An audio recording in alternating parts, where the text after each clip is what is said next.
Video शुरू करने के पहले एक बात, यह वीडियो बनाने में बहुत मेहनत लगती है। अगर आपको यह वीडियो थोड़ा भी पसंद आए तो इस चैनल को सब्सक्राइब जरूर करना। धन्यवाद। जब टूटा शनिदेव का अहंकार। त्रेतायुग में एक बार बारिश के अभाव से अकाल पड़ा। तब कौशिक मुनि परिवार के लालन पालन के लिए अपना गृहस्थान छोड़कर अन्यत्र जाने के लिए अपनी पत्नी और पुत्रों के साथ चल दिए। फिर भी परिवार का भरण पोषण कठिन होने पर दुखी होकर उन्होंने अपने एक पुत्र को बीच राह में ही छोड़ दिया।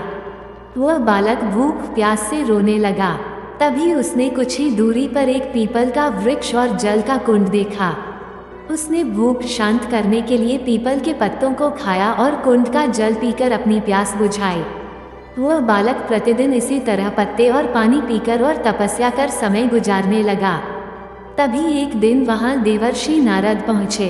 बालक ने उनको नमन किया। नारद मुनि विपरीत दशा में बालक की विनम्रता देखकर खुश हुए। उन्होंने तुरंत बालक का यथोचित संस्कार कर वेदों की शिक्षा दी। उन्होंने उसे ओम नमो भगवते वासुदेवाय की मंत्र दीक्षा भी दी। वह बालक नित्य भगवान विष्णु के मंत्र का जप तप करने लगा। नारद मुनि उस बालक के साथ ही रहे। बालक की तपस्या से भगवान विष्णु प्रसन्न हुए। भगवान विष्णु ने प्रकट होकर बालक से वर मांगने को कहा। बालक ने भगवत भक्ति का वर मांगा। तब भगवान विष्णु ने बालक को योग और ज्ञान की शिक्षा दी, जिससे वह परम ज्ञानी महर्षि बन गया। एक दिन बालक के मन में जिज्ञासा पैदा हुई। उसने नारद मुनि से पूछा कि इतनी छोटी उम्र में ही क्यों मेरे माता पिता से अलगाव हो गया, क्यों मुझे इतनी पीड़ा भोगना पड़ रही है। आपने मुझे संस्कारित कर ब्राह्मण बनाया है, अतः मेरी पीड़ा का कारण भी बताएं।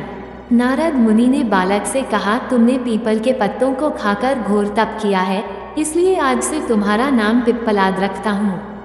जहाँ तक तुम्हारे कष्टों की बात है तो उसका कारण शनि ग्रह है, जिसके अहंकार वश धीमी चाल के कारण तुम्हारे साथ ही पूरा जगत भी अकाल की पीड़ा भोग रहा है।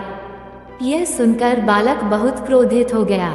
उसने आवेशित होकर जैसे ही आकाश में विचरण कर रहे शनि को देखा। तब शनि ग्रह बालक पिप्पलाद के तेजोबल से जमीन पर एक पर्वत पर आ गिरा, जिससे वह अपंग हो गया। शनि की ऐसी दुर्दशा देखकर नारद मुनि खुश हो गए। उन्होंने सभी देवी देवताओं को यह दृश्य देखने के लिए बुलाया।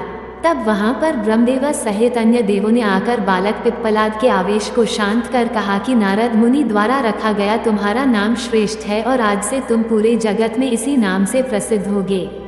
जो भी व्यक्ति शनिवार के दिन पिप्पलाद नाम का ध्यान कर पूरी श्रद्धा और भावना से पूजा करेगा, उसको शनि ग्रह के कष्टों से छुटकारा मिलेगा और उसको संतान सुख भी प्राप्त होंगे।